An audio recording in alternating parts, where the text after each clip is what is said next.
Hello, everyone. These days, we often hear the phrase, the important thing is an unbroken heart. Whether it's a professional's 10-year project, a student's long hours of study, or the lifelong journey toward retirement, we are all running to complete something. However, in reality, there are many moments when we feel like giving up before reaching the end. Perhaps what modern people need most is the patience to endure until we reach our destination. In the Bible, the priests carrying the Ark of the Covenant stood still in the middle of the river so that the Israelites could enter the Promised Land. Joshua 3 verse 17.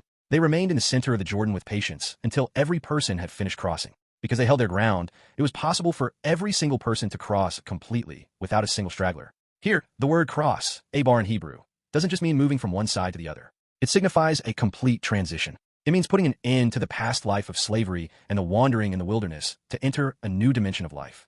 This Abar resembles the achievement of our life goals. However, we cannot cross this river on our own strength. Someone must risk their lives to hold the ground in the middle of the torrent so that we can step onto dry land safely. Dear friends, in the image of these priests, we see Jesus Christ. In our lives, there flows a massive river called sin and death that we cannot cross on our own. No matter how hard we live or how much we endure, humans eventually face the limit of death. But Jesus stood in the most dangerous part of our life's river, the cross. Just as the priests blocked the threat of the rushing waters with their bodies, Jesus blocked the judgment of sin that was overwhelming us by dying on the cross. And through his resurrection, he created the dry ground for us to walk upon. Jesus is still waiting until the very last person enters the land of salvation. He patiently calls out to us. Are you exhausted while passing through a long tunnel in your life? Do you feel like giving up because of endless work, conflicts in relationships, or anxiety about the future? Remember this.